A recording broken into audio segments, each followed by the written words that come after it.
Okay, welcome to the City of Louisville Remote Planning and Zoning Commission meeting over Zoom.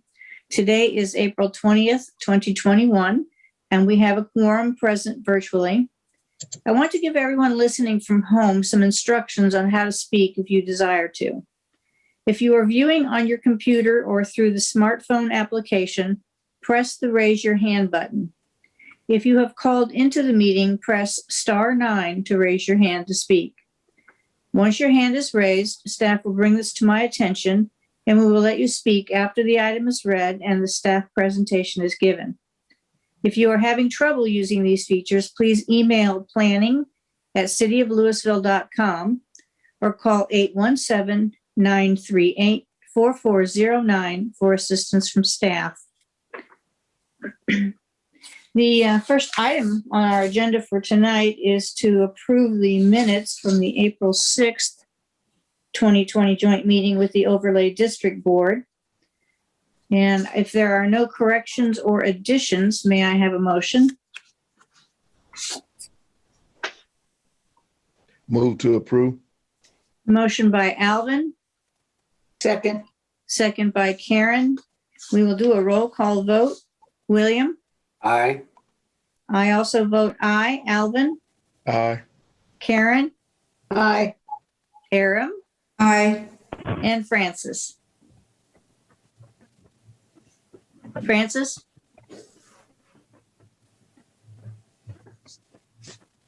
I'm sorry, I'm not hearing you, Francis. Looks like she's frozen. Oh, Oh, sorry about that. okay, great. There we go. All right. The next item on the agenda for tonight is a final plat of Louisville Square Edition Block A, lots 1AR and 1AR2 on a 15.120 acre lot out of the Charles DeMay survey, abstract number 335, zoned light industrial district located at 280 East Corporate, being a replat of the Louisville Square Edition Lot 1A, Block A. Good evening, Commissioners. The final plat of Louisville Square Edition was submitted on March 22nd and has been reviewed by staff. Staff recommends disapproval of the above plat with the following 10 reasons listed. Staff recommends that the Planning and Zoning Commission disapprove the final plat of Louisville Square Edition for deficiencies and delegate to staff the ability to accept and approve the plat once all the listed deficiencies are corrected. Okay. Do we have any questions for June regarding this final plat? If not, may I have a motion, please? I move to disapprove and give staff, delegate to them the authority to bring back once deficiencies are met. We have a motion by Aram. Have a second? Second. Second by Francis. And the roll call vote, William? Aye. I vote aye. Alvin? Aye. Karen? Aye. Aram? Aye. And Francis? Aye. Motion passes. We have several public hearings for tonight. And I'm going to open this first public hearing. I understand we may have some citizens wishing to participate tonight. And what I would like us to do is to have everyone who wishes to speak to please notify staff and ask your questions. And then after all of the questions have been raised, staff will be taking notes during this period of time, and they will all be addressed at the end. Hopefully this works for everyone easily. And if you're not remembering the instructions at the beginning, please contact planning@cityoflouisville.com or call 817-938-4409 if you have any problems connecting. This public hearing is a consideration of a zone change request from general business district zoning and residential to district zoning to Old Town Mixed Use 2 district zoning. on approximately 4.743 acres out of the J.W. King Survey, abstract number 696, located at the northwest corner of South Mill Street and Purnell Street at 156 Edwards Street and 535, 511, 421, and 419 South Mill Street, as requested by Vincent Stanko, Jones Carter, on behalf of Shea Byers, J Street Company, LP, the property owner. This is case number 2103-3Z. Good evening, commissioners. And just for those folks that are wanting to speak, I see your hands raised. So after staff's presentation, when the chair opens the public hearing, we will let you all speak one by one.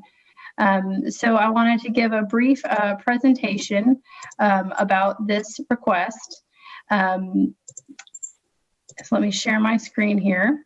So a lot of this is the current zoning map, but a lot of this Old Town zoning goes back to 2003 when we adopted the Old Town Master Plan. And we looked at adopting zoning districts that were specific to Old Town that would allow for a mix of uses and increased density around where we knew we were getting the rail station and around the heart of Old Town as part of the city's reinvestment in Old Town and plans to kind of bring back life and vibrancy into the Old Town area. And that included putting the City Hall in Old Town. So you can see this is the plan that the city adopted in 2003 and has been working towards. There were several iterations where we fine-tuned and did more economic analysis of this plan, particularly in regards to the rail station. So there's an Old Town transit-oriented development plan, which looks at really the eastern portion, not necessarily the subject property we're talking about today, but the eastern portion of Old Town in a little bit more detail. And that plan was updated last in 2017. We're actually looking to update it again and consider some of the land more on the west side of the tracks. And this just goes to show the city's ongoing investment in Old Town and the plans that have been in place to kind of bring more developments and a mixture of uses into Old Town. So this is the zoning goal that was established back in 2003. You can see the subject property is here at the corner of Mill and Purnell Street. You can see this is the current zoning map. Back in 2019, the city actually led an initiative to rezone a large portion of Old Town to Old Town Mixed Use 2, and that's the portion here that was in that transit-oriented development plan. You can see that here. There's just a few properties that didn't get rezoned with that, but for the most, those were rezoned, and that was to allow developers and property owners to have a little bit more certainty in that what would come next to them wouldn't necessarily be more industrial uses, since a lot of this property was actually zoned light industrial previously. And that way, when we have developers coming in and building multifamily and commercial projects, they know that right next to them, they're not going to get an industrial type building. So that was actually a city initiated rezoning. We had several meetings with these property owners. Here you can see the subject property is zoned general business. It's been the site of REW or Rue Materials for a very long time.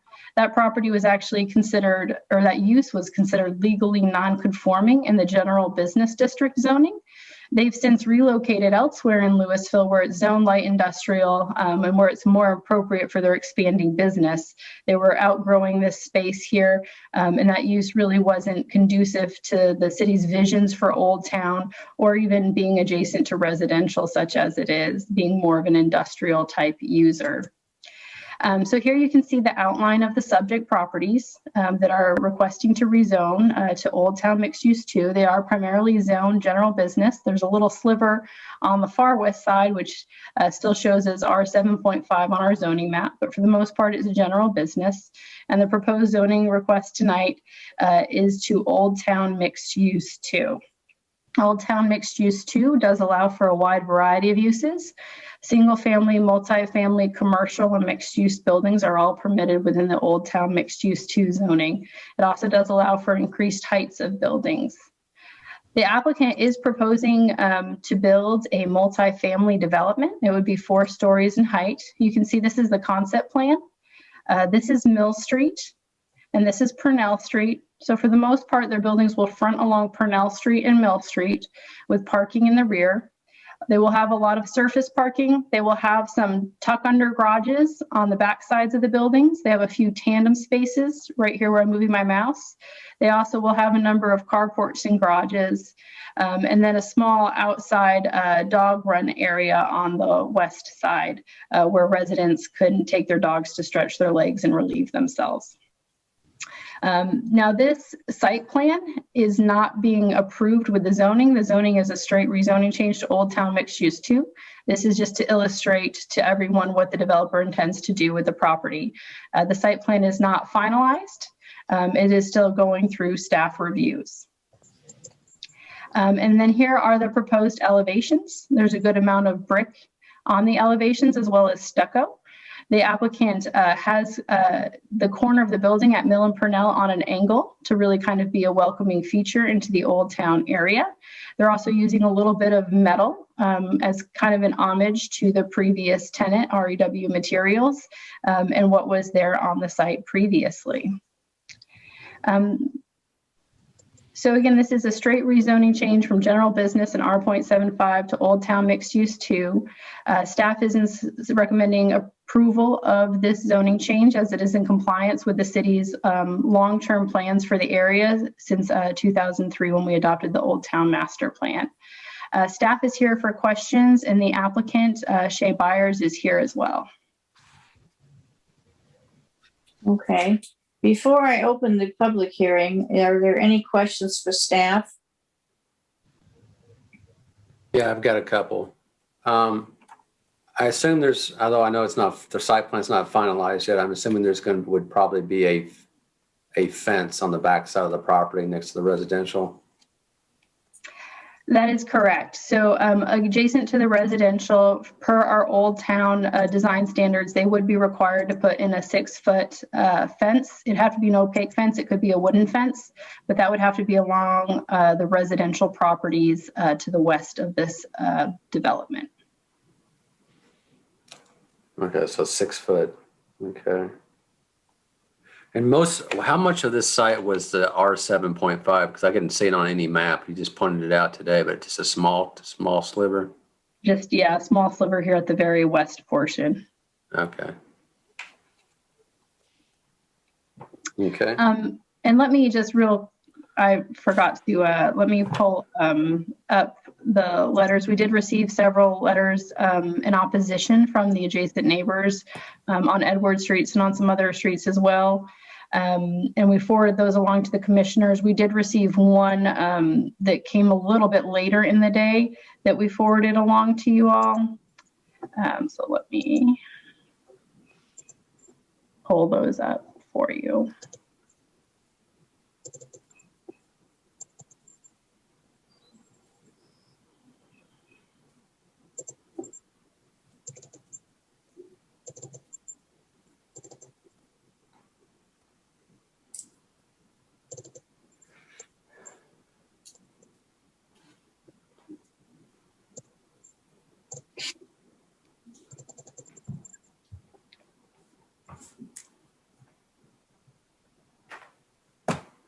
So here you can see the map that we received.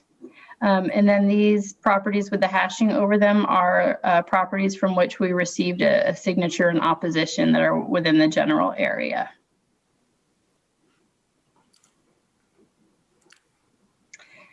And we did receive some concerns about the neighborhood being primarily Spanish speaking. So we do have Eric Dueñas here to help with translation if that's necessary and requested.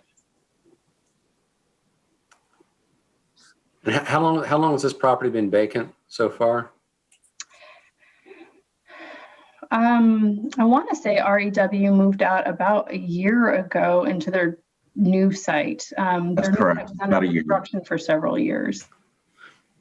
And what's I know sometimes it takes years for a property like this to get developed. What's the average has it been for a property like this to get developed? For a multifamily project of this size to get built? Well, any kind of action on a property like this, Mm-hmm. has there been other examples where it's taken a while to get developers to come in on properties like this?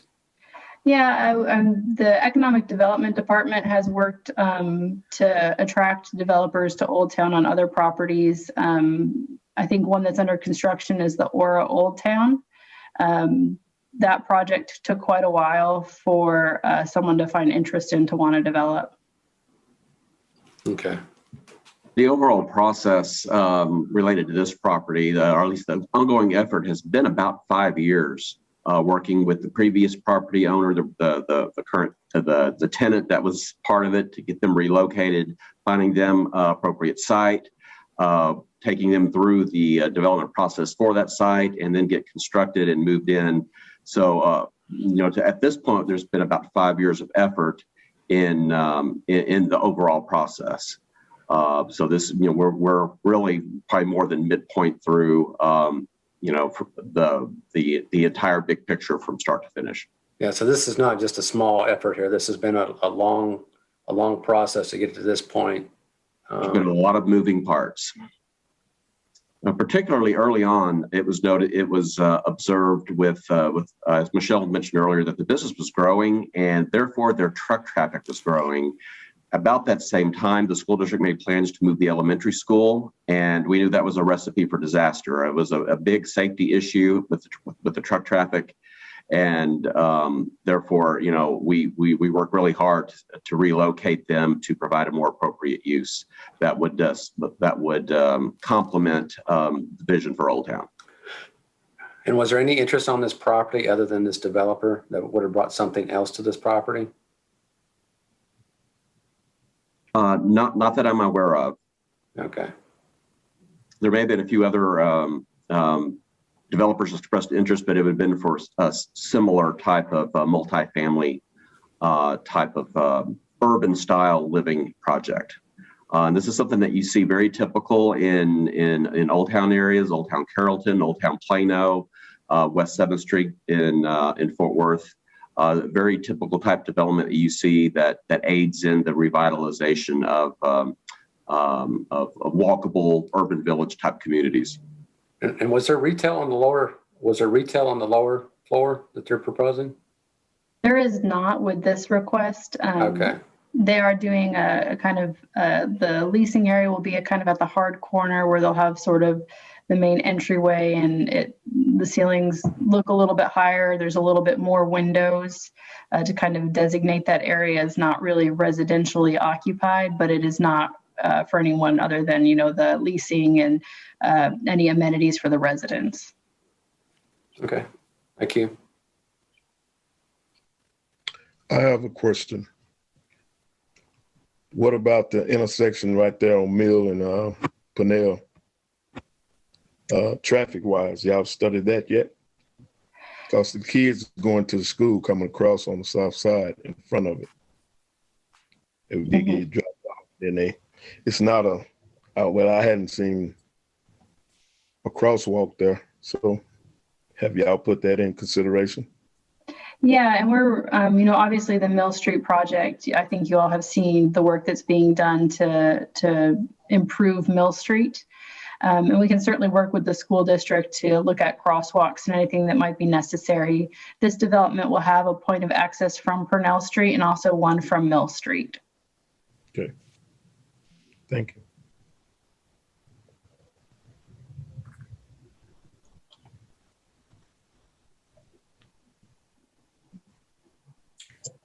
Are there any more questions for staff? Okay, at this time, I'm going to go ahead and open up the public hearing. As instructed previously, please let staff know that you have questions or items that you would like to be discussed. They will address those with you. And then at the end of all of the presentations and questions, we will address them all at once. Thank you for your help in this. And the public hearing is now open. All right, we have 3 folks that have raised their hands to speak. So the first was Ronnie Cade. So Ronnie, you should be able to speak now. Can y'all hear me? Yes. Yes. Okay. I live at 753 South Poydras. I can actually see the area now that the school's been torn down from the end of my street. And I'm speaking in opposition of this. It is multifamily. We are going to be putting hundreds of more people in this area, and the city hasn't taken care of the other ones that already live over here on the east side. We've been begging for years for a grocery store. Our intersections and the infrastructure that's in place now in that area cannot safely hold the type of traffic that is going to be introduced. People are looking for lots to build houses on, and you're going to take one of the very rare lots that could be available that R75. My home is a newer built home in a very old subdivision. People are looking to build their forever homes somewhere here, and we're going to actually change that. And I just say, please rethink this and look at all the things that this is going to impact.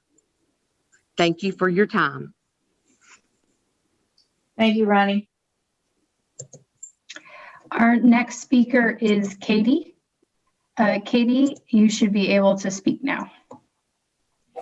Hi, I live at 151 Edwards, so I'm looking at my window right now and I can see the whole building. So I'm probably one of the more affected residents on your map. And we're here too. I have two other neighbors here with me. The one that is directly to the right of the property, and another person that's directly in front of it as well. And there's just a lot of concerns about property values, for one, and noise levels. What? Privacy. Privacy is another big one. Just having like a 4-story building looking over the property. And as the last commenter said, I have a newer house myself. My house was built in 2020. One of the reasons I moved here was because of the development. Like, I really liked the idea of the development. I moved from Roanoke, if you guys are familiar. It also has a cool downtown, but they have apartments there, but they're not affecting any of the single homes either. They don't have a trash compactor 8 feet from someone's front door, as you have on your little plans there. So, I mean, that's kind of like, it really seems like this plan just is not considering the residents that are here. So I guess we can kind of go through some of the questions. I mean, I had questions about the fence. I know there was a question. I know that William Meredith, I'm sorry, I'm trying to read the names on here. I know you had asked about the fence earlier. Is there going to be like an actual privacy fence that's, you know, not just a wrought iron fence where we have people coming in and out and we can see them and have access to our roads, like where people are going to be, you know, walking their dogs and stuff? Like, what is that going to look like? We can open up the road. And are they going to open up the road? That's another concern we have here. And going back to the trash compactor, I mean, the trash compactor, I don't know if any of you have lived in an apartment. I lived in an apartment for about 12 years. Those things are very loud. And I noticed on your plans, you know, they're the farthest away from the apartment complex and the closest to everybody that already exists here. So, I mean, there's just a lot of like things with this design that really just seems to put the quality of life of the people that already exist here last, and the newer, you know, residents of the apartments first. And then on top of that is just concerns of the apartments. There's the new apartment over by the railroad track. I know you mentioned that earlier. You said it took about 5 years for that to come about. So, I mean, there's the construction that's coming, but also I've noticed all of these new apartments, they're begging for people to lease them. Like, I've even gotten emails from whenever I used to live in an apartment, and they're just trying to get people to come. So who's going to rent this apartment if everybody else is begging? And I mean, we're looking at kind of the business side of things. All of these businesses that are downtown, it's kind of been a revolving door. And I know that the pandemic has contributed to that, but even pre-pandemic, there's abandoned offices everywhere and just abandoned spaces. I mean, these people that are coming to rent these apartments, they don't live here, they don't work here, is what I'm getting at. They're working in Dallas. They're renting here because they can't afford to live by their job. And they're driving to Dallas every day. And they're coming back here, and that's it. Like, they're not actually contributing to the community, and they're not actually able to work here because we don't even have anything to do, and we don't have any businesses yet. So, I mean, that really needs to be, you know, in my mind, the focus is redeveloping those businesses and getting more jobs here. If we get more jobs here, we get more affordable housing because we get people that can afford it and that can live by where they work. So, I mean, that's where I'm coming from on all of that. And I know that's a lot to unpack. So, yeah, I guess I'll kind of end it with that unless anybody else here. I've got a few other neighbors here packed in my office space. So I'll ask if any of them have anything they want to say. Oh, I mean, it seems like Old Town is New Town. You're forgetting about the residents of Old Town that's been here for 50 years. Yeah, come up here and talk right there for I them. don't want to do that. And would you mind just stating your name and address real quick for the record? My name is Tamara Perez. I live with Jose Pequeño. I have property on 157 Edwards and 159 Edwards. Thank you. Properties. So, anybody else saying you guys want to speak? Hi, my name is Amanda Rivera, and my parents are Raul and Amelia. They live in 162 Edwards. I lived with them for a very long time, and they lived there for 50 years. I have been raised here for a long time. I mean, I guess a very long time. So I grew up here in Louisville. To figure out having apartments or trash compartment in the back of the corner and no privacy because we live right behind the building. We're the only house there. So I'm just concerned about the noise, concerned about when they're building, how long it's going to take, the noise, because my parents are, they're like 77, 76. And they're used to the old town. They're used to the quiet place. And like they said, it's not old town no more. It's like new town. So that's my concern. It's, you know, because they're used to the very quiet area.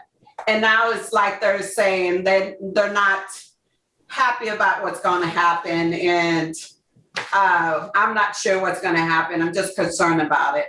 Oh, and also I'd like to ask, if they're going to open the road, it's a dead end road, okay? Are they going to open it up somehow? Or are they going to be able to? Or are they going to want to? No questions. I don't think they can comment yet. Oh, okay. Did they hear me? Yeah. Yeah, they heard you. Okay. That's all. So that's. I think I'm not that's, happy. I mean, I think that's kind of everything on our end. I mean, again, I know that's a lot to unpack and kind of address. So I'll let you guys speak. I don't want the road to open. Okay, thank you, Katie. We will, our staff and the commissioners will address these as at the end of the public hearing. Okay, our next speaker is Raul Bonilla.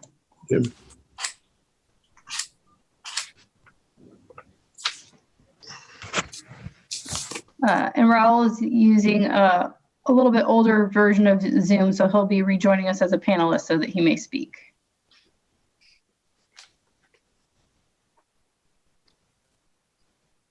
Give him a minute to connect here.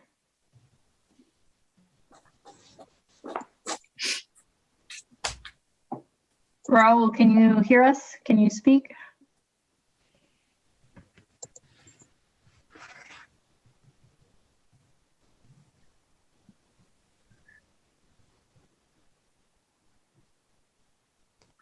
There you are.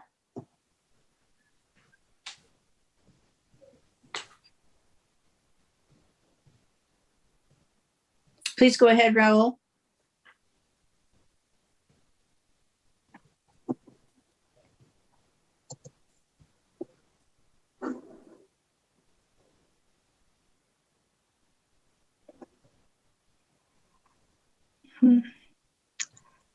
Raul, I'm not sure if your sound is working. If you would like, you can call into the meeting as well.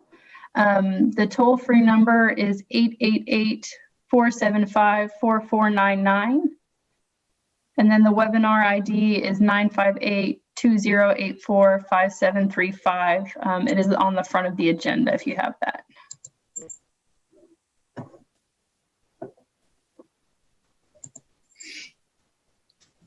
Let's give him a second to try calling in if that works.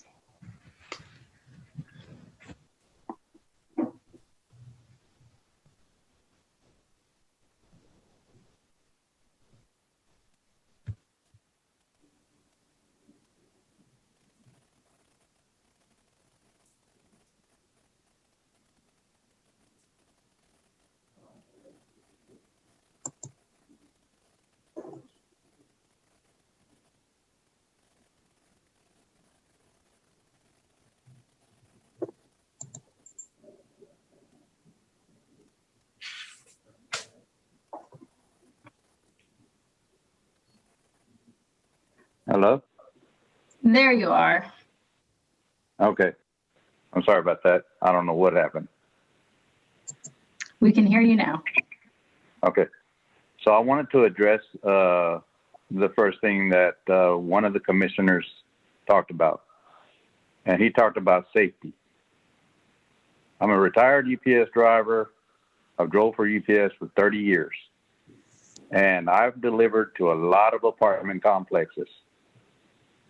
FedEx drivers, UPS drivers, post office, DHL, what have you. Trucks are going to be parked anywhere and everywhere trying to make deliveries to this apartment complex. You say it's going to be a 4-story apartment. There's going to be kids walking from the 4-story apartments to try to get to school. There's going to be delivery vehicles coming in and out of this place. And the kids are going to be unsafe for sure, because there's going to be way too many people living in this complex that is going to hold a 4-story building is going to hold a lot of people. So that's going to be a lot of people that the parking area is going to be complacent for. And that's one of the major concerns is safety for the community, for the kids, for the people that live in the complex. And also the parking area that goes all the way to the side where my parents live is, why take up that whole back area? Why not make it a 2-story apartment? Why has it got to be even 3 or 4-story apartment? The more building space you have, the more delivery men are have to go in there, the more kids are going to live there, the more traffic it's going to create, the more of a mess it's going to create for the surrounding community, including that school. And I feel like it's going to be very unsafe to put a 4-story building in that corner. And if you're talking about safety, one of the commissioners brought it up. Safety is the major concern for our community. We don't know what kind of people are going to move into the apartment complex. You don't know. We don't know. I mean, it's not like you're going to do a background check on everybody that's going to move into this community. But I know for sure the people that already live in this community know each other. And we know we take care of each other. But the people that are going to move in, we don't know if they're going to take care of the rest of us. All they're going to care is about getting out of that complex, trying to be in a hurry, possibly only one way in, 2 ways out. Where are these package cars going to go? Where are the UPS driver going to go? Where's the DHL driver? Where's the FedEx driver? Where is all these other drivers going to park at? Safety is a main concern for the whole community. And that's including the apartment complex as well. A 4-story building is way too big for that corner.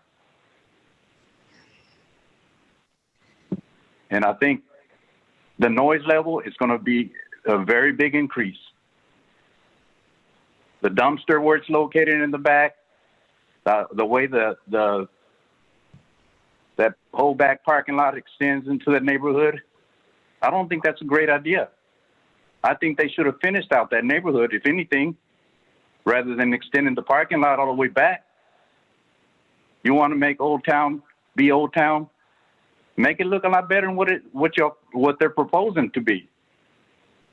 That road should have been finished out. Put in few, 3, 4, 5 other houses back there in that area instead of a dumpster and whatever else back there. Make Old Town look a little bit more presentable than what it does on that map. I know because I grew up in that house. I want that community to look better. I know there's going to be growth coming in there. We all do. But the whole thing is we want a safe growth. We want a beautiful, safe growth. We want to know our neighbors.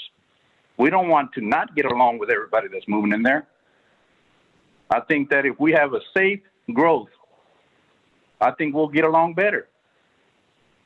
But if you move in a 4-story building into that area with all these drivers that have to deliver to all these people, I know for a fact, my experience says it's going to be the worst mistake the city of Louisville will do as far as safety is going to be. That's pretty much all I got to say. Appreciate it. Thank you, Raul. Mr. Badia, could you give us your address, please? That's at 162 Edward Street. I'm sorry, I didn't catch all that. 162 Edward 162. Street. Thank you. That's where my parents live. Here, 162. Thank you very much.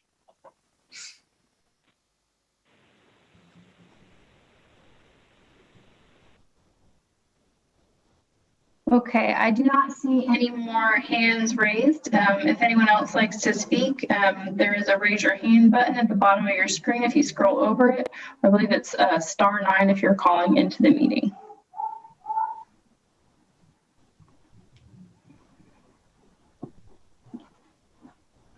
It doesn't look like there are any more speakers, Madam Chair.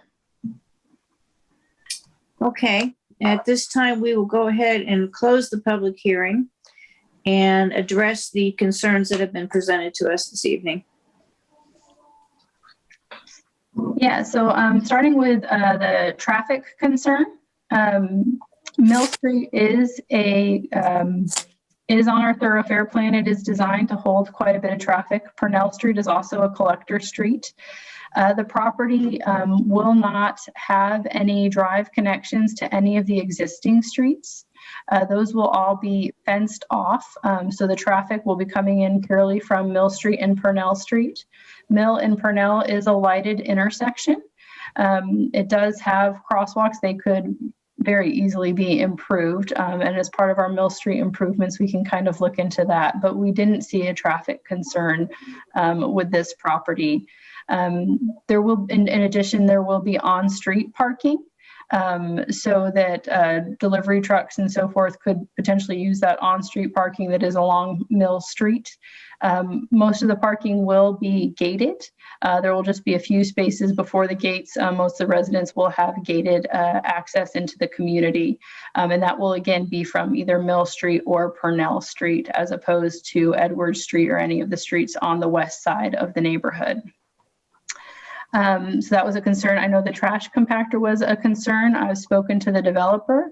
They're open to looking at other locations to put that trash compactor to pull it farther away from the residents, knowing that this is the site plan that they would like to move forward with, but it's not being approved at this meeting. So there is still time for potential changes to it, such as potentially moving the dumpster along. Another concern was the tenants. I know the rents start at just under $1,000 per unit for a studio, and I believe it was $1,200 for a 2-bedroom. Is that correct, Richard? To your recollection, we can also have shade buyers here if we have a comment on that, but they are not. They're fairly high price points to start with. And it is the plan with the Old Town Master Plan to allow for more density to support some of the existing businesses that we have. There was a question about the fence. The fence would be a 6-foot wooden privacy fence.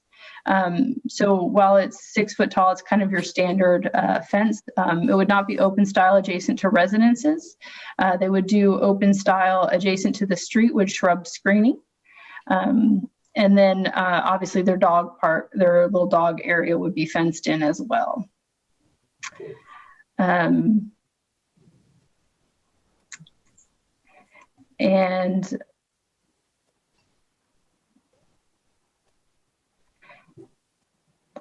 I think those are the main issues that I can speak to, commissioners. Is there any discussion regarding the opening up of the road that they were asking about? Yes. So in terms of opening up the road, here, let me share my screen. So you can see the street currently dead end to this property. That situation will continue, and there will be fencing along the street edges. So there will not be access through these streets.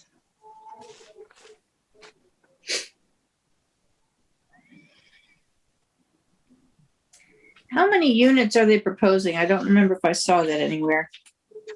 I'm going to ask the applicant to answer that question. Shay, you should be able to speak now.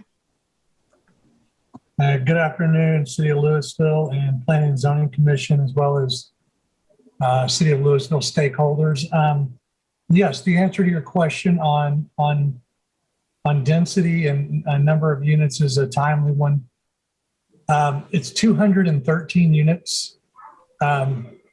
Safety is a big concern of ours, and I know that came up. And one thing that we took into consideration to try to be a good neighbor, just to give the neighborhood a little context of why we did what we did, we really designed this project and tried to push the units as close to Mill and Purnell as possible to offer as much privacy to the residents behind us along Edwards Street and to the north of us near Charles in Houston.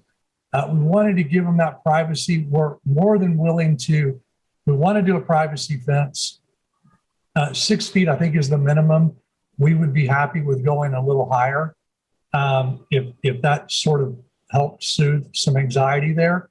But one thing I want to mention with our design, we surface parked this project on purpose. If you noticed, not to disparage any other development in the area, but the Aura is a phenomenal project, but it has a structured parking garage along with it. And with a structured parking garage comes two things. A massing hulk of concrete that would be staring down the throat of the neighborhood. And it would also increase the density of our project by well over 35 to 40%. So we could have ended up with 300 plus units and a hulking parking structure that really was a visual eyesore for the neighborhood and not really conducive to the image we wanted in the neighborly sort of context. So I hope I'm not overselling that, but for the folks that are on the phone and along Edwards, we purposely surface parked this so you would have privacy, that you wouldn't see cars, you wouldn't see concrete garage over the top of your home. I'm happy to answer any other questions. There were a lot of concerns brought up, but I don't want to over abuse my time. I would just ask you to also speak. There was a question about market in terms of the ability to lease out spaces. I know that you have likely done some market studies. Would you speak to that for a minute? Yes, thank you.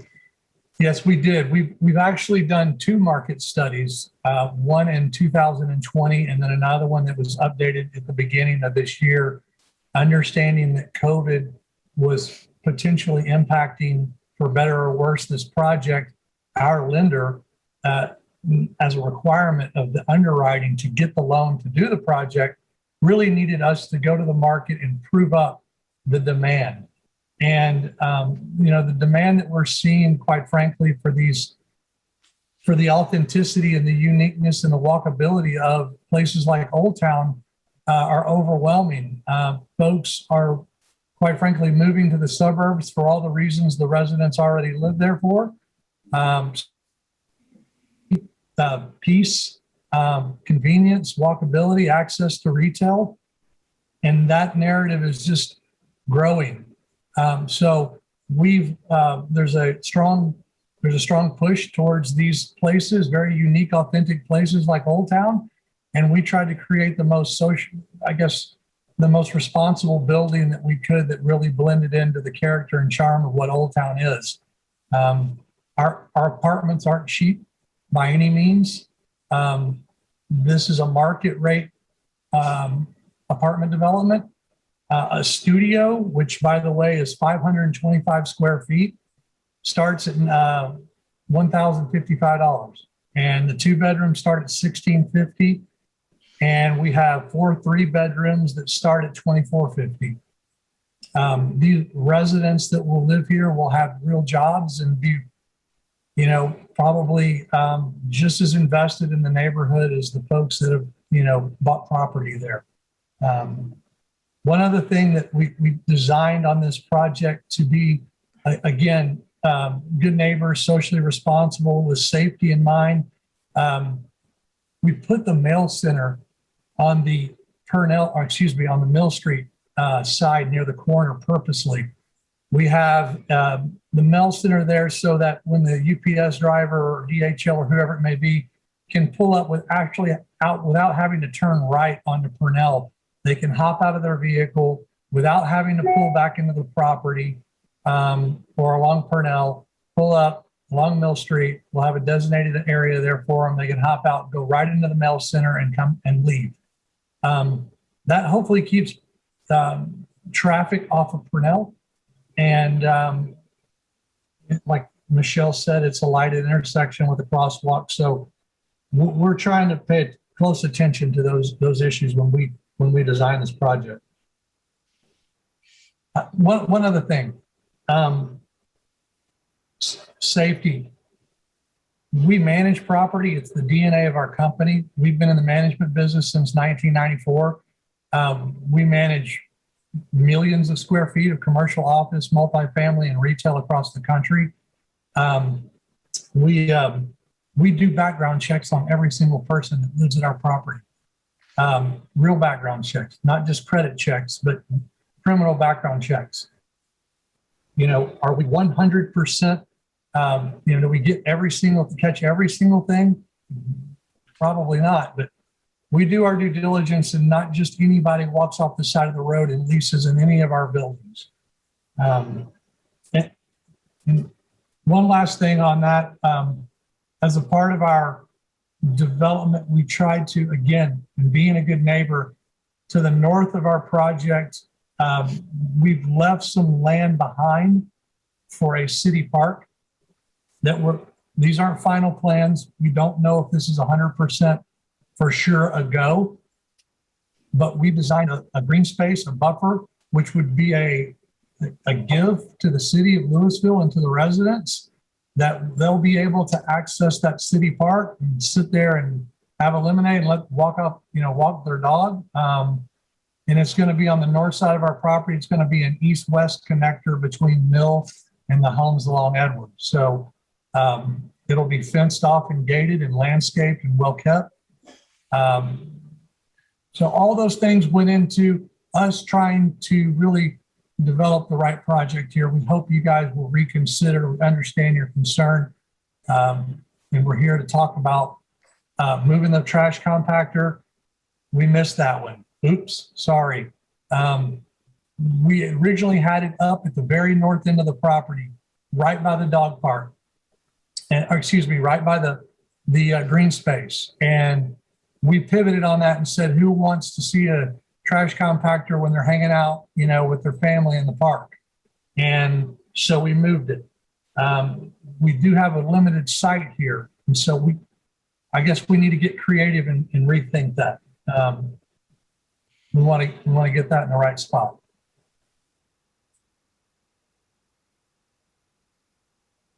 I'm sure I missed some other things. If you want to bring them up, I'd be happy to do my best to answer.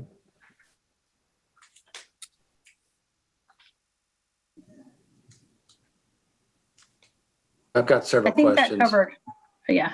I have Okay, some- go ahead. Sorry. Okay, I appreciate Mr. Shea's presentation for sure. I got some comments from him as well. I also want to be cognizant of the neighborhood's concerns for sure. I mean, to make sure we're addressed. But let me unpack a few things here. Is Mr. Shea still on? Is he still on this? He's still on the call, yes. Okay.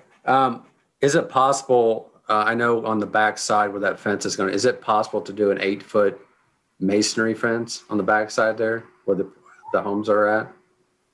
Yes, it is. I think to me, I've had similar issues with my neighbor. Although I've got a wood fence, I had to go to 8 foot just to alleviate a light that was in our backyard. But I think that might alleviate some of the concerns. Second thing, even if you move the trash compactor, and I'm sure you'll do studies, is there a potential to, and I deal with construction on a day-by-day basis, and I've had to do some of these things. Is there a potential to do some kind of sound absorbing panels around the trash compactor? That's a great question. I believe Vince with Jones Carter, our civil engineers on the phone. I don't know if he can give you the yes or no on that, but Vince may have an idea there. I've done that before on major mechanical units. I'm sure it could be done on a trash compactor, and that might certainly, moving it and doing that might lessen the noise. Next thing, I deal with schools every single day. And number one, has the school done a traffic management plan? We know if they have a TMP that they've done, which typically does studies on safety, does studies on how they manage the kids and the staff and the parents that come in there and drop off their kids. We know if they have one of those? I'm not sure that they have. If they have, I don't know that they provided it to us necessarily. I can get with our traffic engineer to see if he has anything on that. I do know when they recently redesigned the site, they did provide significant stacking on site. And their plan was to basically get everyone onto Purnell and then into the site from Purnell. June, I know you reviewed those plans. If there's anything I'm missing on that, please let me know. Michelle, can you hear me? Yes. This is Shea Byers. I don't know the trash service of how it functions along Edwards. I don't see an alley, so I suspect the trash is picked up in front of folks' homes. The trash compactor doesn't run after 5 p.m., so this isn't something, any noise attenuation that they would have to put up with at 8 p.m. at night or some god-awful hour, other than what they're probably accustomed to already hearing. If a trash truck comes down their street, I don't think it would be any different in hours or scope as it relates to picking up our trash. Okay. Other questions is there something that trying to address some of the neighborhood concerns? Is there something that the owner could do as far as a traffic management plan? Is that a requirement at all? It hasn't been a requirement of any of our underwriting or any of our lending underwriting requirements. I don't know if I'm sorry, I did miss that question. I apologize. I don't know if the school has done a study or not, but certainly we can circle up with the appropriate parties of Louisville and talk to our partners there about in the ISD. They have a good line with the ISD, and maybe we can find something that they've done before they built the project. Yeah, I think everybody's going to have to be a good neighbor on this thing if it's going to work, because those traffic those traffic management plans are important for not only the school, but for everybody else to make sure they're followed. And sometimes they're not. It takes a lot to try to follow those. Is there any at all chance of, and I have to ask this on every project, of some more affordable units on this, that maybe some of the neighborhood could would have advantage to be a part of that, and maybe they would have see the place and get into place and be able to report back to some of the other neighbors? Yeah, we appreciate that. You know, it's, hey, if the DRC, if the Design Review Committee wasn't so hard on us and we could build them using materials that we'd like to, we could do affordable units. I say that tongue in cheek. This is a market rate project. And again, if, you know, had we gone with a full density scope here and really maximized the unit count here, we may have been able to financially absorb some lower cost units. But because this is a true Class A project, this is not we're not kind of going halfway here. We're designing this to the highest standards we can possibly deliver. The only way we could have probably done any affordable units is if we would have really maxed out our density there, which would have required a whole lot of other steps, namely one of them being a structured parking garage. So it's also would be we wouldn't be in compliance with our lender, our loan, if we did, because it's not what we applied for. So yeah, and that makes sense. That's what I'm trying to get at. So you've kept it down to 213. You could have probably gone more with a parking garage, but decided not to go that way. Is there any chance at all that, I know addressing some of the neighborhood concerns, that there still could be a potential for some retail and maybe an urban grocery store like I think there's one. I think I know one at least in Flower Mound that's done that. Can you guys hear me? I could not hear what he. Is there any chance at all that there's still consideration for some retail, maybe like an urban grocery store on the lower level, to maybe address some of the neighbors' concerns? Yeah, the concern there was, you know, first of all, our loan wouldn't allow us any retail component as a part of our loan.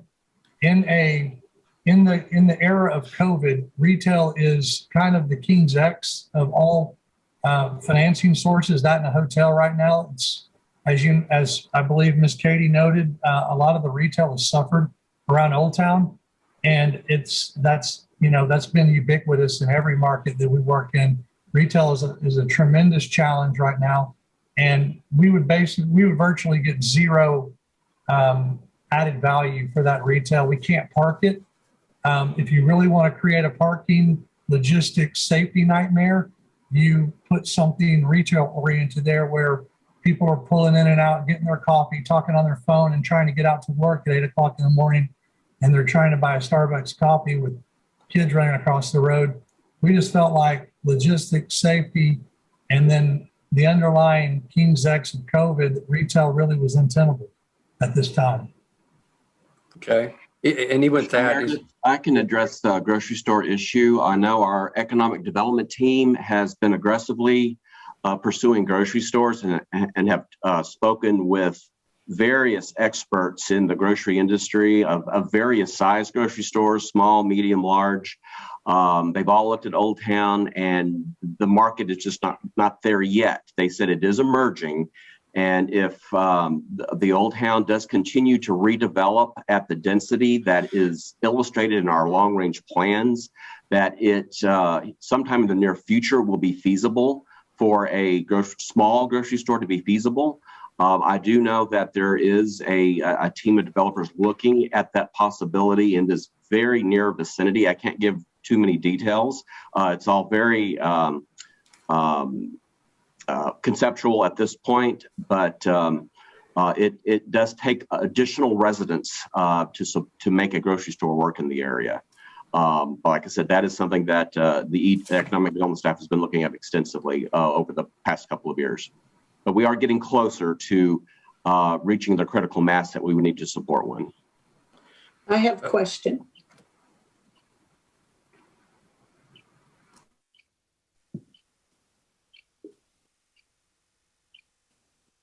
My question's back to Mr. Byers also. Yes, ma'am. You mentioned 213 units. Can you tell me in terms of density of those 213 units, approximately, I know you don't know exactly, how many are one bedroom, how many are two, how many are three, or percentages?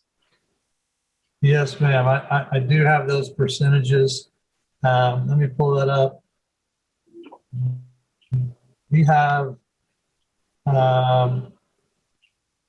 one bedrooms, there's 150-ish, 59 two bedrooms, 4 3 bedrooms, for a total of 213. So majority one bedroom. Yes, ma'am.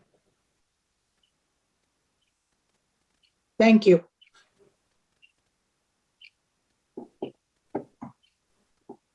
Also, I'm assuming, Mr. Shea, that trying to be a good neighbor is a potential. I'm sure you would want to try to maybe have some kind of liaison with the community that could be, you could have something regular meetings with them and keep them updated on things going on. Absolutely, yeah.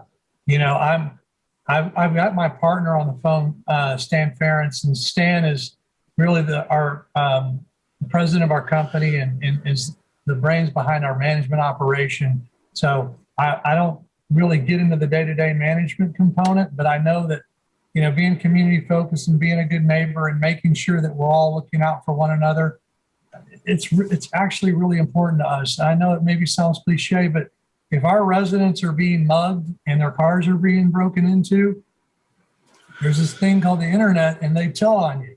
And you get bad reviews on your, you know, online, and you don't lease your apartments. If we don't lease apartments, you know, we're in bad shape. We do a great job, or we do the best job we can in making sure that our people are invested in the community, that are keeping it up, that keep the property clean. And naturally, when our neighbors are being disrupted, or we're doing something at our property that's causing conflict, you know, we're going to be involved and we're going to find out how to fix it. You know, we want to be in Old Town. This is not just the only project where we want to come in and work. So making sure that we have the right presentation and the right, you know, sort of the right neighbor is really important to us. Okay, and also, I guess this is more from the planning department. I guess by right, I guess on this site, what could possibly be in here in general business without any zoning change, if I'm correct? What could possibly be in here that right now could try to develop this property? I think I saw the list, but they would not have to change. They would not have to do any zoning change or anything, correct? If they match the current zoning. Correct. So under the current zoning, which is which is general business, there are a wide variety of uses that could potentially go into the site. Probably some of, I'm trying to think of some of pulling up the list here of some of the uses that might be most impactful. Would be a building or material sales with outside storage or display. It could be any kind of retail, medical office, commercial, school, hotel, motel, or inn, farm implement display and sales room with an SUP, office building, pet shops. They could also do multifamily over commercial, so that would be allowed in general business. I think even a hotel was allowed, right, in certain circumstances? Yes. Right? Hotels would be permitted, yes. Hotels would be permitted, okay. They're allowed by right, and they are required to be 4 stories. Yes.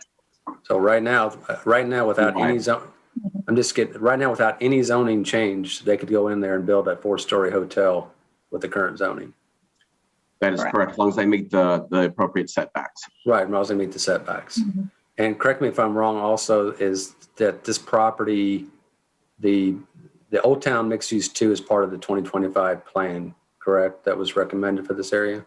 Yes, the 2025 plan put a heavy in the recent adoption of the update to that still includes Old Town as kind of a key focus area. And that's why we really did the more detailed studies of Old Town, and the cities continue to work towards redevelopment in Old Town. Okay, thank you. So Michelle, going on that redevelopment and the zoning uses allowed, I'm not really hearing anything that would allow less dense residential. So our choices would kind of be mixed use over retail, which again would be 4 stories, a hotel, which would be minimum 4-story, or it would be some sort of office or light industrial, right? If it stays the same, but there's not a way to pay for, I guess what I'm saying, like more single, like a duplex type or townhome that aren't like maybe capped at 2 stories. So under the general business zoning district, duplexes and townhomes would not be permitted.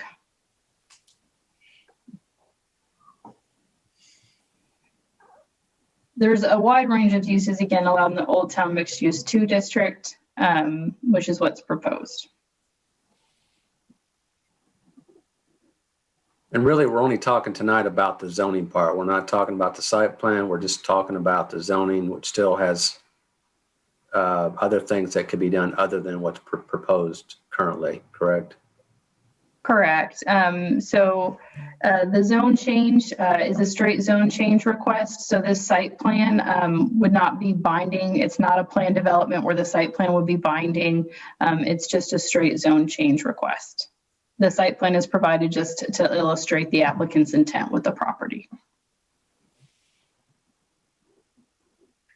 Mr. Byers, when you begin a project like this, after everything is permitted and you're ready to break ground, approximately how long until you are ready to lease?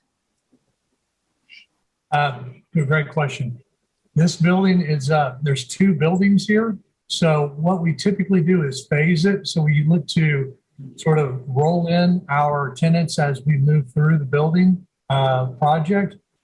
The earliest we would be able to begin leasing would be 9 to 12 months after construction starts. And we look to start construction probably in the 4th quarter this year. That's our target if all went well. Of course, with the blessing of, P&Z and the council and all that fine stuff, we would be looking for a winter construction start. So we would probably, let's just say on the outside conservative, begin leasing winter of 22 or very beginning of 23.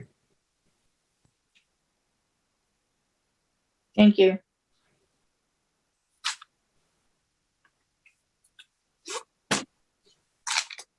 Madam Chair, I did want to let you know that Mr. Bonilla and Ms. Katie have both raised their hands again. I'm sorry, I really can't reopen the public hearing at this time, since we have closed it.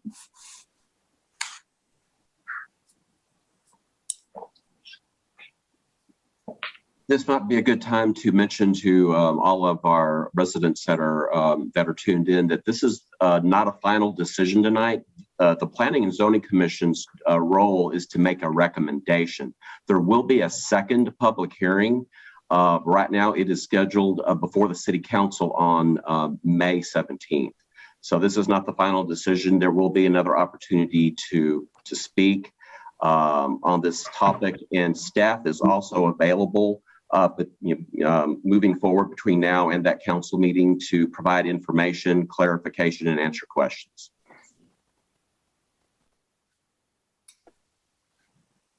I've gone back over my notes, and I do believe we have, based on everything that was brought up earlier, we have spoken to just about everything that was brought up this evening. Unless there are some more comments or questions for staff, I would be ready to entertain a motion.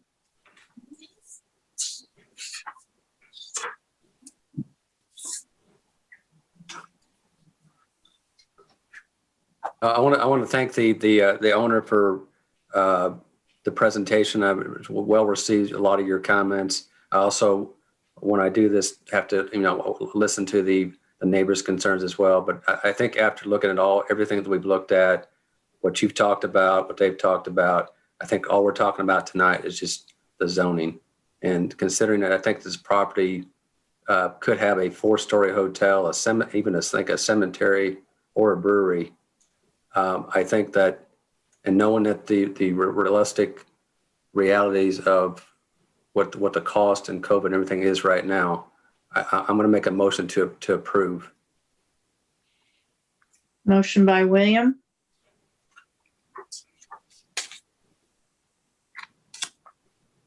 Second. Pardon me? Second. Second by Alvin. I'm going to do a roll call vote. William? Aye. I vote aye. Alvin? Aye. Karen? Aye. Aram? Aye. And Francis? Aye. Motion carries.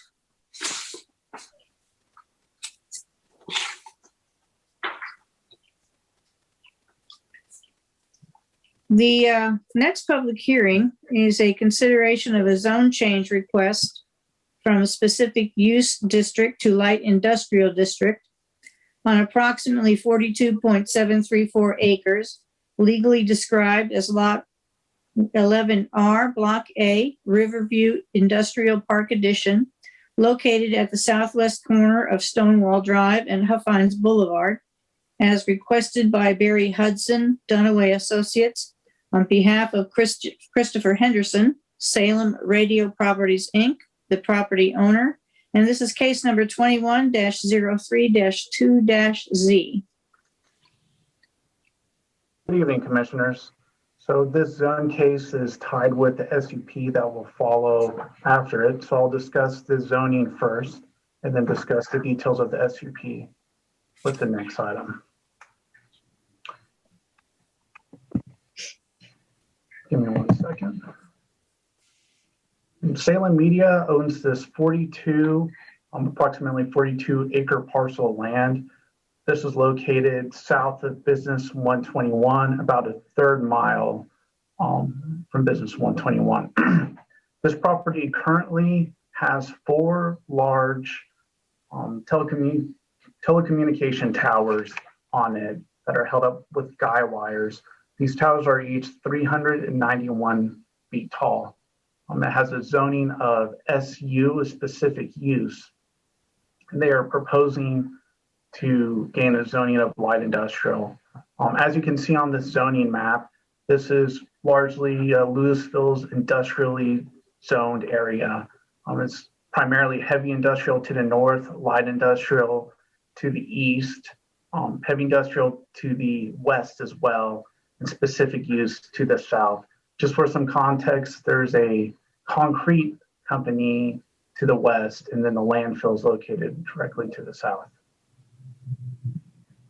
The property owner is looking to demolish the 4 existing towers, and then they're proposing a special use permit for 2 additional towers on the eastern portion of the lot, and they would like to build 2 large warehouses on this site. The warehouse development will meet our current landscape standards and current development standards, and it does meet the 2025 plan, which designates this area as an employment center. With both the SUP and the zone case, we received 1 letter in support from the Western property owner, and we received a letter from the City of Farmers Branch with concerns regarding drainage. I'm happy to answer any questions regarding this straight zone case, if you have any.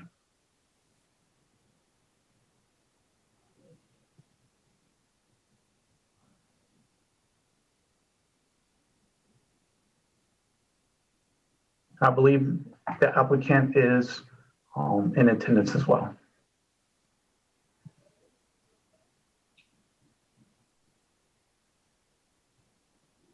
Commissioners, do we have any questions?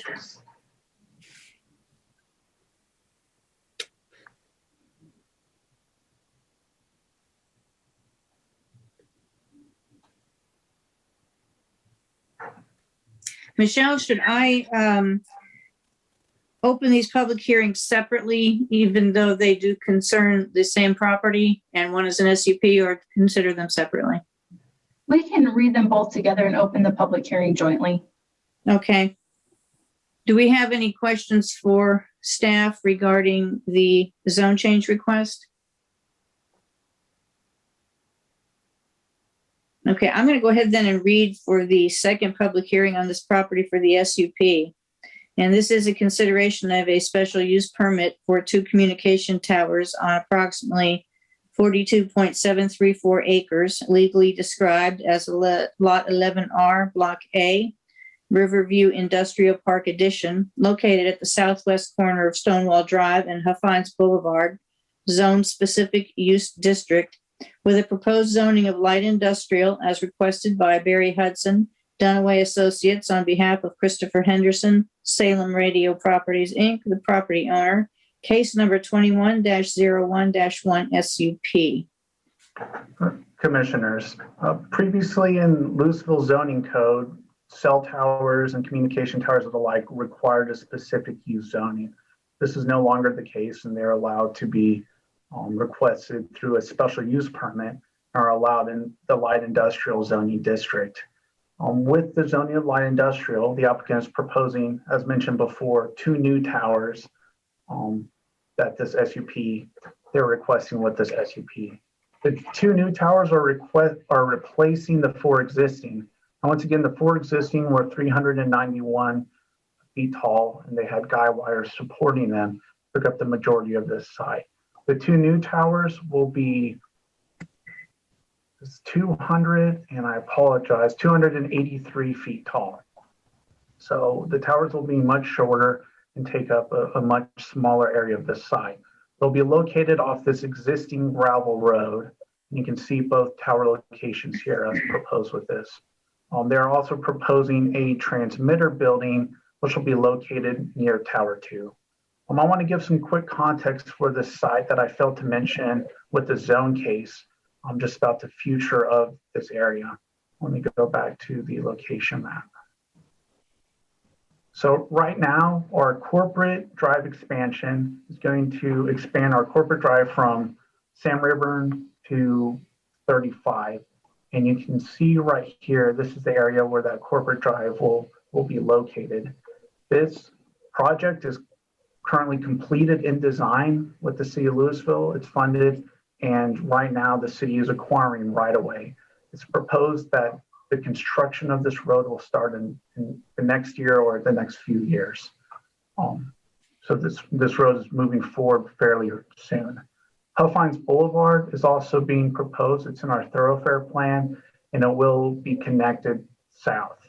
So this is in our thoroughfare plan. It is not in design, and it will come into probably a capital improvement project sometime after the corporate expansion is completed, but it's not funded at this time. So there's some context for the future of this site. Give me 1 second again. So once again, the 2 towers are here. We'll have the corporate drive expansion, Huffines. As you can see, the right-of-way lines at this. The elevations. I wanted to speak about the transmitter building. Now, this transmitter building will be located near Tower 1, and it's an existing building that is being brought into this for all the equipment of this site. Both this building and the 2 towers will be surrounded by 6-foot-tall chain link fencing. As far as the visibility of this tower, I apologize, of this building, it's going to be 650 feet from Stonewall Drive, 580 feet from Corporate, and along Huffines, it is a heavily wooded area. I know I'm bouncing around a lot here. You can see the heavily wooded area here, which will not be disturbed with the Huffines expansion. So the building is significantly screened. in the site. As far as landscaping is concerned, there is existing landscaping on the site, which was included in the landscape plan, as seen here. Overshot it. And this landscaping is existing. Any landscaping that is dead, they'll be required to replant that with the SUP. And when the future warehouse development comes in, it will have to meet our current landscaping code.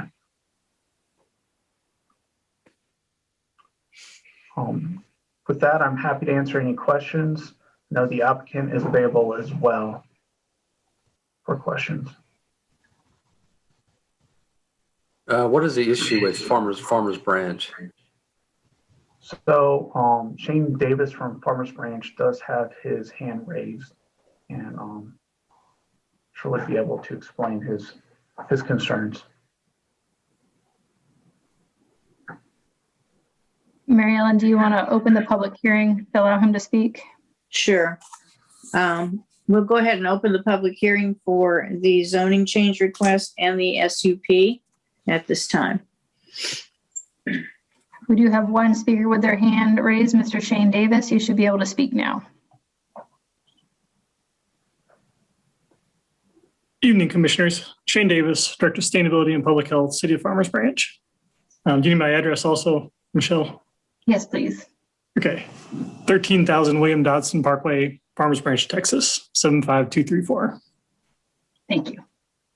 Commissioners, yeah, the concern I have is it's not the radio towers. There's radio towers out there now. It's not impacted the landfill. My concern is just the future warehouses that are going out there. And at this point in time, I realize you don't have plans for the warehouse. I haven't seen anything in terms of the number of acres. I'll read through the narrative as far as how many acres the new warehouses will take up. But currently that is all basically just prairie land, grassland. And so when you get a rainfall event, the soil handles what it can handle, and the sheet flows directly onto our property and toward the river. We get a portion of it through our property. Once you build the warehouses, my concern is how much water is going to be dumped onto Camelot landfill property, the City of Farmers Branch property. The reason I bring up this concern is northeast of Camelot, there's an acreage that's not been touched, but has turned into, I'm not an official in this, but appears to me to be a wetland. You have a lot of cattails that were not there previously, and water basically stands on that piece of property year round. Maybe a month or two when it finally does dry up, but it pretty much is inundated with water at least 10 months out of the year. This is directly where the future Helplines Road is. Going back to your map, it's just east of there. I sent staff just a couple of pictures so you can see the cattails. Those are not there when I first started with Farmers Branch. It's kind of once all started, midway development started to occur. That's sometime after that we started seeing these cattails start to show up. We kept watching carefully because we really didn't want that to occur on our property. Thank you for the picture. Yeah, it's going to be almost directly across from where the corporate drive is going to go through. So lift your cursor, go back right there, go right that area and just north. So right in that area right there, just north of there is where the cattails have shown up. Again, that didn't happen until some of the other development up along Midway occurred. Which one, I couldn't really tell, but I know the auto auction yard was the first one I remember going in when I was just over the landfill and solid waste. And I just don't want to see it happen on our property. Eventually, we'd like to do some more things with the 102 acres we have to the north. We have one area, as you can see out there, that horseshoe-looking little pond that we are really not going to touch because that holds water also on our site. But ideally, we'd like to take 10 or 20 acres out in the future to hopefully do something different with it, not waste disposal by any means, so don't worry about that. But we like to be able to divert stuff. But if this is going to go on until I see the plans for the warehouse, I have to really watch and make sure water's not standing on our property and the same situation developing on our property that I'm watching occur on an adjacent piece of property. So that's my biggest concern. I haven't seen what the plans are. There's no site planned yet, and I realize you don't have that at this stage for a zoning case. But that's the biggest concern until I have plans to look at and make sure stormwater will be handled. And once you build Corporate Drive, I assume the stormwater infrastructure will be in place to handle it. But until then, because I don't know how long it's going to take to build it, I'm just concerned with our property being inundated from water from the warehouses once they're built. So if you have a timeline, if you have any idea how quickly you'd move forward with building the warehouses, Whether or not there'll be detention retention ponds in the back to handle the stormwater sheet flow off of that. Those are all, I'd love to hear those kind of things. That'd probably ease my concerns. But those are the big ones. It's basically just a stormwater issue more than anything else, commissioners. I just don't know how much is going to come off the property once those are built and how long do I need to really pay attention to that. We also have monitoring wells we have to monitor with the state. And so if we get to the point we get a lot of stormwater and we can't get to our wells, that's going to cause us problems, which are right along the north property line. So this is really just a stormwater issue. And I realize you don't have all the answers yet. I fully understand that, staff. So I just got to raise the concerns on our standpoint after watching what happened next to us occur. So I'll be quiet. But also, if you have any questions for me, I'll be happy to give you or try and clarify my points more if you want me to. Our next hand that we have raised is from Barry Hudson, who is the applicant. You should be able to talk now, Barry. Thank you, Michelle. And John, thank you for the good presentation. John, can you pull up the zoning change request exhibit that was in the packet? To answer the question regarding the future site development for the warehouses, we have a conceptual layout done, but there's no immediate plans to construct the warehouses. I was looking for the color exhibit that shows the FEMA floodplain that I think that was also in the packet. Because the southeast portion of our site is in the floodplain area, which that was it, that is shaded. And I believe that almost all of the Farmers Branch area that is south of us, south of where Corporate Drive is going through, is also in the FEMA flood zone AE. So, whenever the warehouses are developed at a later date, which will be 2022 or 2023, it's not immediate plans for the warehouses. The immediate plan is to construct the two new state-of-the-art freestanding latticework towers for the Salem Media, and remove the existing towers to free up the property. And then Salem Media will be talking to warehouse developers for the LI zoning area of the property. But when the plans are done, the grading plans and drainage plans for the warehouses, I assure you that the engineering studies will be done to make sure that additional runoff does not go in there down to Farmers Branch. But I would like to point out that that area is in the FEMA floodplain. I'd be happy to answer any other questions on either case if commissioners have any.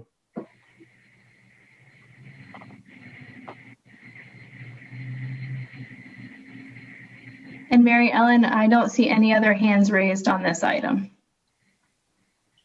Okay. I guess I go ahead and close the public hearing at this point then. And then if we have any questions for our applicant or our representative from Farmers Branch or any of the staff, we can go ahead and address those now. So from just staff's address to the comments, John, do you want to talk about the Corporate Drive extension? So going over the Corporate Drive extension again, that should start construction within the next couple of years. I did speak to our engineering staff regarding any drainage concerns on the site, and any future warehouse development will require detention to control any potential runoff. So it'll be contained on site through the design of those warehouses.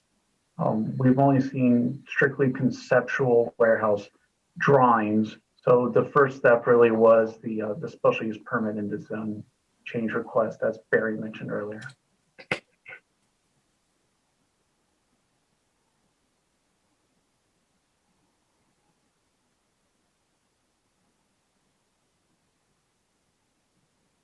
Are there any additional questions or concerns, commissioners?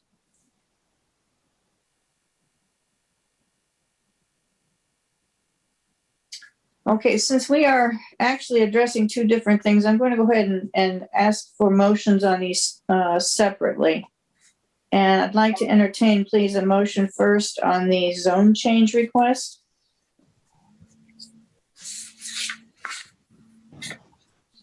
I move to approve motion on the zone change request. Motion by Aram, second by Karen. We'll go roll call vote. William? Aye. I vote aye. Alvin? Aye. Karen? Karen? You're muted. Oops, aye. I saw you wave before on the second, in case no one else heard her. And Francis? Aye. And did I can't call you Aram? I'm sorry. Yeah, I thought so. Okay. Motion passes. The next motion we need is for the special use permit for the communication towers. Can we have a motion? Move to approve. Motion by William, second by Francis. The roll call vote is William. Aye. I vote aye. Alvin? Aye. Karen? Aye. Aram? Aye. And Francis? Aye. Motion passes. Thank you, Commissioners. Both the zone change request and the special use permit will appear before City Council on May 17th for a second and final public hearing. Okay, thank you, John.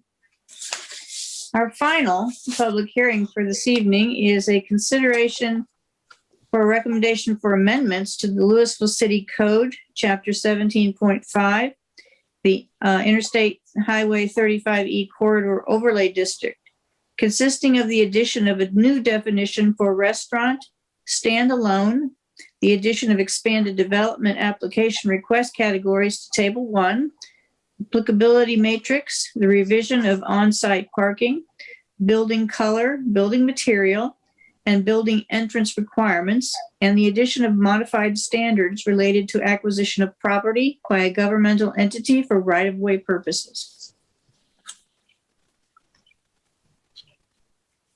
Good evening, Commissioners. Michelle, if I could get you to turn off screen sharing, thank you. And I will go ahead and share the red lines right quick. Bear with me one moment.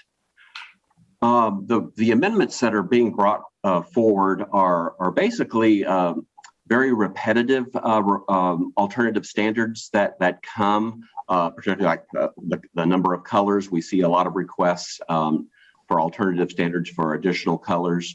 But we also took a look at parking and also realized that some of the situations that are occurring with additional right-of-way being acquired along I-35 for this next phase is impacting various properties. So I'll kind of start with the first red line, and this is where we've added a new definition for a standalone restaurant. That is not. This is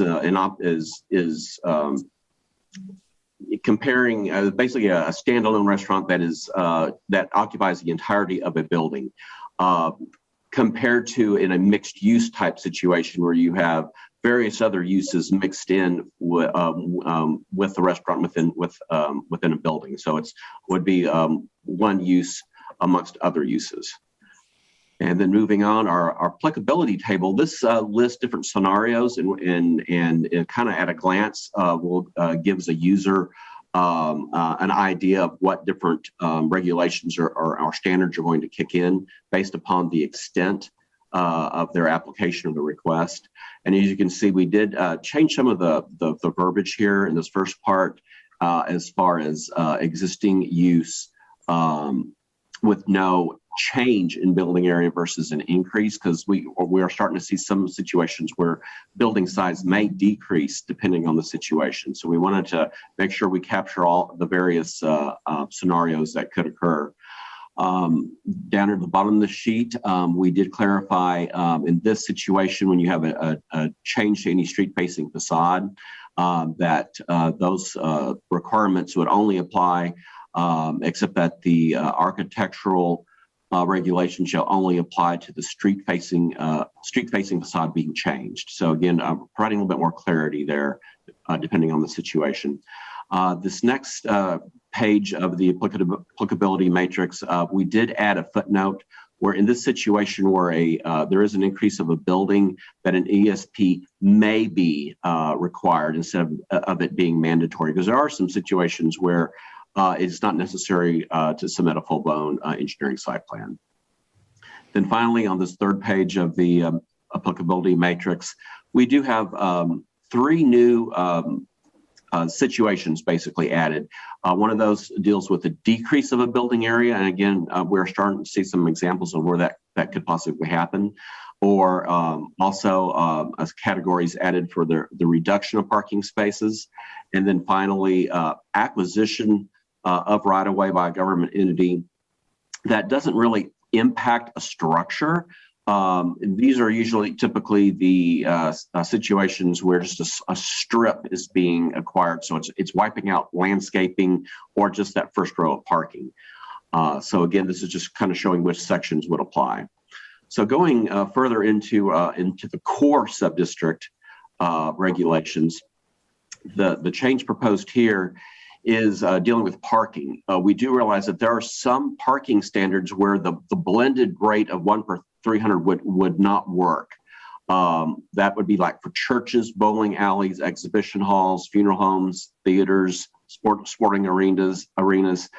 Those will revert back to the normal citywide standards in the Land Development Code. We feel that those are situations that could be created where they would be severely underparked by going with the blended rate. And those are typically have very high generation rates of parking. So we wanted to kind of pull those out of the blended rate.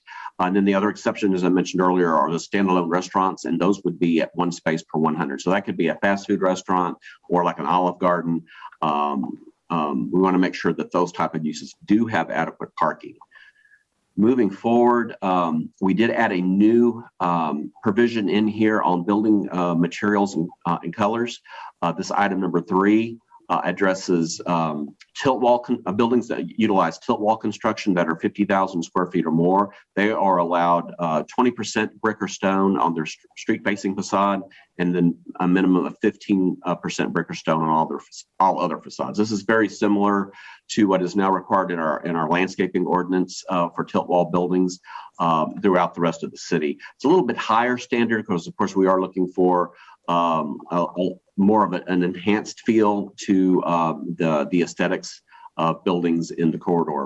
And then here's where an item B is where we're addressing the colors. We've increased the number to 5 to cut down on the request for alternative standards. We did add a sentence at the bottom that states that variations of natural or earth tone color brick or stone within the same color family shall be counted as one color. We've had a lot of situations where we'll have 2 or 3 variations of red, but we had to count those as different colors. So that was kicking in request for alternative standards. Then this is a new section that is being added to the core subdistrict, and this deals with those strips of right-of-way that are being acquired that are not impacting buildings on a site. And what it does require that the owner put back a sidewalk and provide in the core district a 10-foot strip with trees spaced 40 feet on average. Now, there are some flexibility built in with some administrative modifications to allow relocation of those required trees. If there's just absolutely no way to provide that on the site. So it does kind of provide some relief if there are some particular situations where the requirements of the ordinance cannot be met. Now, moving forward, now we are in the transition district, sub-district. And again, you're going to see kind of the parallel set of standards. Again, we have the parking where these uses that have high generation rates are culled out and revert back to the LDR. And the standalone restaurants are required to park at one space per 100 square feet. That 1 space to 100 square feet will be the citywide average that's being proposed in the code overhaul. So it is less parking than what we currently require.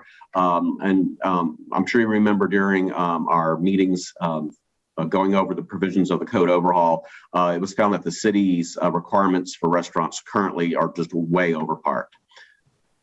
And then moving forward, this is a cleanup that we note that we discovered on a recent project. It was really boxing in the applicant with the design of their architecture, limiting them to 50% of their facade for canopies. Their design really needed it to go beyond that, so we just are striking that requirement that was put in there inadvertently.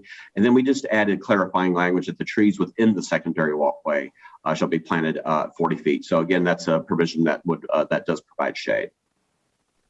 Moving on, this is the similar requirement in the transition district for tilt wall type buildings. It's got a slightly lower brickstone presented than the buildings in the core district have. These are at 15% for the street-facing facades and 10% for all other facades. But the provisions for colors are the exact same as they are stated in the core subdistrict. And then finally, this item H is the exact same provision for, again, right-of-way takings, those strips of right-of-way that do not impact buildings, except that a 20-foot landscape strip, a little bit wider in the transition district is required here. The tree spacing is still 1 per 40, and it does require sidewalks based on Appendix F, and then the standards for administrative modifications are the same as well. So with that, that's just a quick run through of the red lines and the changes that we made to the overlay district. With that, I'd be glad to answer any questions.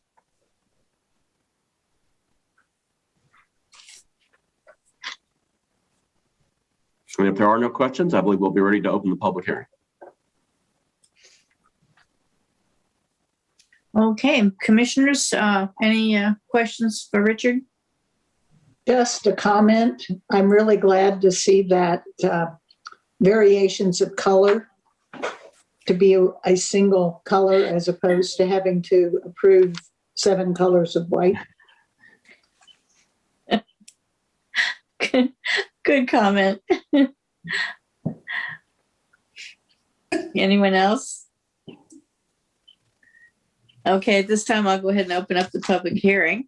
Anyone who wishes to speak, please press the *9 if you're calling in, or the raise your hand button on your computer. No one has raised their hand to speak on this item. Okay, then at this time, I will go ahead and close the public hearing.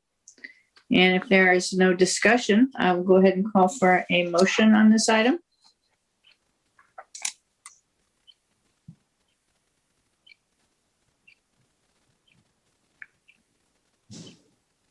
Move to approve. Motion by William. Second.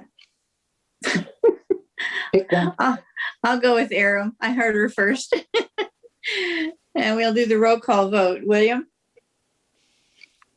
Aye. I vote aye. Alvin? Aye. Karen? Aye. Aram? Aye. Francis? Aye. Motion passes. This item will be considered by the City Council with a second public hearing for a final decision on Monday, May the 3rd, 2021. Okay, great. Thank you, Richard. Thank you.